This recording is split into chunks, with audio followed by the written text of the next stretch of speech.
자, 안녕하세요. 부산 파충류샵 유튜브 채널입니다. 오늘 진행할 컨텐츠는 이제 밀원편에 이어서 귀뚜라미 관리 편이거든요. 자, 이제 저희가 매장에 있는 실제로 판매를 하고 있는 귀뚜라미 통해서 촬영을 하고 있는데, 제가 저번에도 말씀드렸다시피 걸로딩이 가장 중요하다고 말씀드렸잖아요. 그래서 걸로딩 같은 경우에는 저희가 거북이들 밥 주고 남은 청경채로 주고 있습니다. 그리고 반대로 여기 밑에 보면 귀뚜라미 사료도 항상 부어주고 있고요. 밀웜이랑 다르게 귀뚜라미는 이제 밀웜보다 지방도 조금 적고 아무래도 움직이는 것 자체가 엄청 활발하다 보니까 애들한테 먹이 반응도 많이 이끌어낼 수 있는 친구들이거든요. 그래서 많이들 귀뚜라미를 선호하시고, 처음에는 귀뚜라미의 외형적 비주얼과 그 다음에 아무래도 관리하기 힘듦, 그 다음에 냄새, 소음 때문에 고민을 많이 하시는데, 그래도 익숙해지다 보면 사실 귀뚜라미가 저희 나라에서 먹을 수 있는 상용화되어 있는 먹이곤충 중에서는 가장 좀 이제 영양학적 성분을 뛰어나니까 혹시 그래도 나중에는 한번 도전하시길 바라고요. 자, 그리고 귀뚜라미 세팅부터 보여드리는데, 자, 이게 보시면 보통 계란판을 이렇게 반절로 접어놨거든요. 커터칼로 손질을 한 뒤 반절로 접어놨고, 그리고 생각보다 조금 촘촘하게 깔아주시는 게 좋아요. 귀뚜라미랑 밀웜이랑 조금 다른 점은, 밀웜은 그래도 적당한 환경만 되면 자기들끼리 잡아먹는 카니발리즘이 그렇게 좀 귀뚜라미만큼 많지는 않거든요. 자, 근데 반대로 귀뚜라미 같은 경우에는 이제 자기가 있는 곳에서 밀집돼 있다, 예를 들어서 여기서 수용할 수 있는 마리수보다 많이 들어가 있거나, 그리고 또는 수분 또는 먹이의 부족, 이때도 이제 카니발리즘이 일어날 수 있고요. 자, 그리고 귀뚜라미 사료 뿌려주시는데 제가 조금 팁을 드리면, 귀뚜라미 사료는 절대 밑에 뿌려주시면 안 돼요. 그리고 저희 같은 경우에는 계란판을 쌓고 그 위에 애들이 쉽게 타고 올라오라고 밥그릇과 그 다음에 여기 있는 쇠판을 설치했거든요. 굳이 여기 있는 알루미늄망 없으시면 루버망을 이용하셔도 되고요. 그리고 귀뚜라미가 여기 있는 애들은 중작 사이즈인데, 근데 만약 소자 같은 경우는 조금 타고 올라오기가 조금 어렵거든요. 그때는 살짝 눕혀가지고 사료 위에 살짝 이렇게 귀뚜라미 판을 조금 얹어주는 느낌, 이런 느낌으로 하시면 이제 귀뚜라미 어린 개체들도 충분히 올라와서 사료 먹을 수 있고요.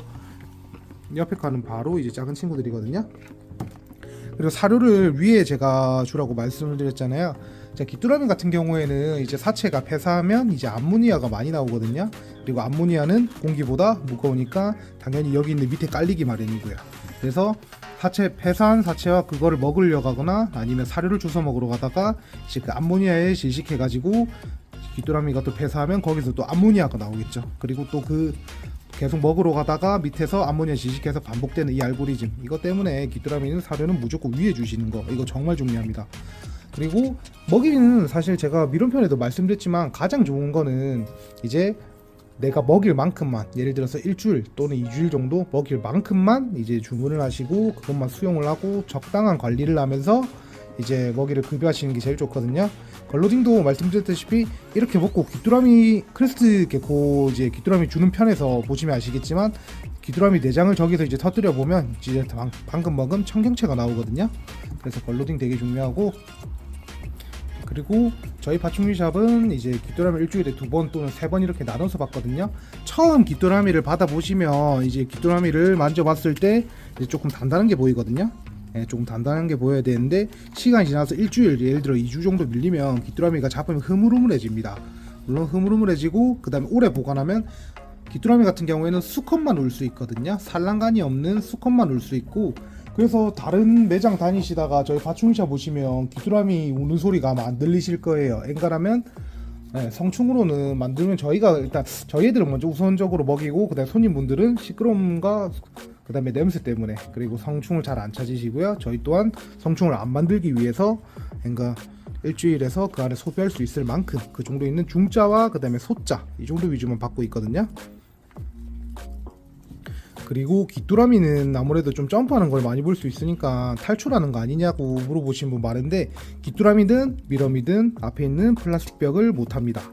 예를 들어서 그래도 집에서 귀뚜라미가 돌아다니는 경우는 이제 애들한테 주려고 던져놨던 귀뚜라미가 밖으로 탈출하거나, 아니면 피딩할 때 탈출하거나, 아니면 또 이런 계란판 털다가 탈출하는 경우가 많거든요. 귀뚜라미 같은 경우에 그래서 플라스틱 벽은 절대 못하니까 탈출에 대한 걱정하지 마시고, 반대로 계란판을 너무 높게 쌓았다, 그러면 또 반대로 탈출하기로 합니다. 그리고 귀뚜라미를 먹일 때는 이제 귀뚜라미가 보통 뒷다리가 생각보다 조금 억세거든요. 여기에 줌을 조금 당겨보면 잘 안 보이네. 귀뚜라미 뒷다리가 조금 억세서 피딩하실 때는 조금 잘라주는 게 좋은데, 근데 그것마저 싫으셔가지고 애초에 뒷다리를 잘라서 달라는 분들도 많이 있거든요. 근데 일단은 작은 개체들은 귀뚜라미 뒷다리 때문에 입에 걸려가지고 구내염이 발생하거나 이런 경우일 수가 있지만, 반대로 이제 커서 치약력이 조금 되는 친구들은 그것마저도 잘 씹어 먹으니까 너무 걱정하실 필요 없고요. 자, 그리고 바닥 보시면 저희가 신문지 깔아놨잖아요.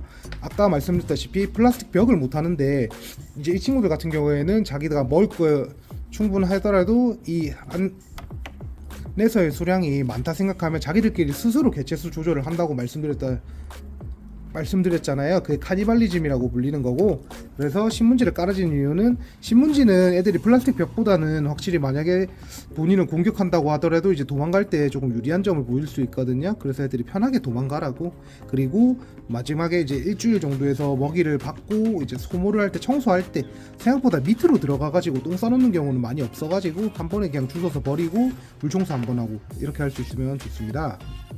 자, 그리고 귀뚜라미는 생각보다 온도가 조금 받쳐줘야 돼요. 이 친구들의 사육 온도는 29도에서 32도 사이가 되면 제일 좋고, 그래서 저희는 빨리 소모해가지고 이렇게 놔뒀는데, 만약 귀뚜라미를 조금 오래 보관하고 싶다, 그리고 좀 튼튼하게 보관하고 싶다 싶으면 스팟 소켓으로 이 정도 사이즈면 50W짜리 이용하셔가지고 하면 귀뚜라미들이 이렇게 높은 위치에서 다 물려 있거든요. 그리고 실제로 그렇게 사육해본 귀뚜라미는 만져보면 처음 귀뚜라미 왔을 때처럼 이제 겉은 바삭하고 속은 촉촉한 정말 진짜 건강한 귀뚜라미가 되는 거죠.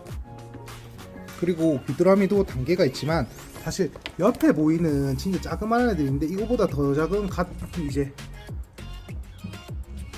피네드 사이즈 같은 경우에는 이제 귀뚜라미랑 관리가 조금 다릅니다. 이제 미럼이나 그다음 귀뚜라미 같은 경우에는 습도를 최대한 빼줘야 돼요. 건조하고 바삭하게 키우는 게 중요한데, 피네드 같은 경우에는 조금 약해가지고 바닥 만약에 피네드만 따로 먹여야 된다, 소형종 예를 들어서 균게코 또는 바이퍼 게코 이런 거 키우시는 분들은 피네드를 조금 보관해야 된다 하시는 분들은 반대로 조금은 스파브, 예를 들어서 바닥은 조금 에코로, 대신 물은 뿌리지 말고 에코스 정도만 깔아주시고 키우시면 조금 보존하는 방법이 좀 오래 가고요. 그리고 귀뚜라미는 보다시피 뭐든 놔둬도 잘 먹는 친구들이긴 한데, 사실 굳이 채소뿐만 아니더라도 걸로딩의 효과성을 생각하면 이제 다른 이제 영양적 에너지를 줄 수 있는 이제 그런 식품들도 많이 이용할 수도 있는데, 귀뚜라미 사료 같은 경우에는 절대 부족하지 않게 채워주시고요. 자, 그리고 귀뚜라미 또 최고 장점, 미럼이랑 다르게 이제 칼슘이나 비타민을 더스팅할 때 확실히 미럼보다는 이제 귀뚜라미가 더스팅이 엄청 잘 돼요.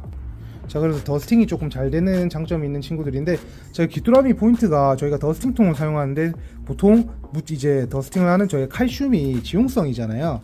지용성이라서 이제 물기가 닿으면 이제 굳어버리고 조금 안 좋은데, 귀뚜라미들은 좁은 공간에 자기들이 많이 뭉쳐 있으면 몸에서 진액들이 나오거든요. 눈에는 잘 관찰 안 되는데, 그래서 보통 이제 더스팅하는 통에 귀뚜라미 넣어서 뭐 핀셋으로 피딩을 하실 건데, 여기도 한 번에 귀찮다고 많이 때려 넣어서 피딩 하시면 아까 말한 진액이 나와가지고 거기에 칼슘이나 이렇게 엉겨 붙어가지고 더스팅이 좀 잘 안 되는 것도 있고, 그리고 굳어버려가지고 애들이 먹다가 조금 뱉어버리는 경우도 있거든요. 그래서 조금 귀찮더라도 더스팅통에서는 적당한 마리수의 귀뚜라미와 그다음에 칼슘과 비타민 또 추가적인 영양제의 비율을 더스팅해서 주시는 게 제일 베스트입니다. 그래서 방금 설명드렸던 대로 이제 귀뚜라미 관리법은 사실 제가 꽤 연구도 좀 해봤고 직접 농장도 한번 갔다 와봤거든요. 그래서 물론 키우시는 분마다의 각자의 스킬 같은 건 있지만, 제가 방금 말씀드린 것처럼 가장 기본적인 것들 이것만 지켜주셔도, 제가 사실 한번 청소를 할 때마다 귀뚜라미가 사체가 몇 마리가 있나 확인을 보통 해보는데, 보통 한 2마리 내지 3마리 그 정도만 남고 거의 없더라고요. 그래서 보통 가정에서 사용하실 때 귀뚜라미가 냄새가 많이 나요, 그 다음에 또 소음이 심해요 하는 거는, 아까 말씀드린 대로 이제 귀뚜라미는 받을 만큼만 받아서 적당한 시간에 소비할 수만 있으면, 이 친구들도 대사량이 굉장히 높아서 이제 저희가 만약에 일주일 2주 동안 한 번에 이제 받아서 이렇게 해버리면 이제 똥량이 굉장하거든요. 그리고 똥은 작더라도 많은 마리수가 이렇게 배설을 해버리면 그거에 대한 냄새도 사실 날 수밖에 없으니까, 사실 귀뚜라미 단일로 놓고 보면 그 친구들은 냄새가 별로 안 나는 친구들이에요. 반대로 이렇게 저 신문지를 깔아서 키우는 것도 있지만, 이제 공업용 비닐이라 해가지고 이렇게 완전히 깔아버리고 한 번에 그냥 거기에 청소를 다 털고 나중에 이제 비닐만 걷어가지고 버리는 시스템도 할 수 있고, 그리고 사이즈 같은 경우에는 사실 다다익선이에요. 아까 말씀드린 것처럼 많은 이제 적당한 이제 사육장 사이즈에 자기들이 과부하 상태라고 하면 자기들이 개체수를 조절한다고 하시잖아요. 그리고 파충류 키우시는 분들은 한 분만 이제 한 친구만 이쁘게 키우시는 분들뿐만 아니라 이제 많은 친구들을 키우시는 분들도 있으니까 귀뚜라미는 작게 사는 것보다는 좀 많이 사실 거예요. 그래서 보통 다이소 같은 데서도 큰 리빙박스 사용해서 가능하지만 아까 말한 그런 고급용 비닐 만약에 이용하신다면 옆에 있는 이 사용 단프라 박스도 사실 높이도 낮고 넓이도 넓어서 이용하실 때는 꽤 괜찮거든요. 이것도 참고하시고, 자, 귀뚜라미 사육은 사실 제가 알고 있는 팁은 이 정도인데 혹시 그래도 추가적으로 궁금하신 게 있다 그러시면 이제 저희 파충류샵 인스타로 DM 언제든지 주시고요. 자, 구독과 좋아요 부탁드립니다. 이상 파충류샵이었습니다.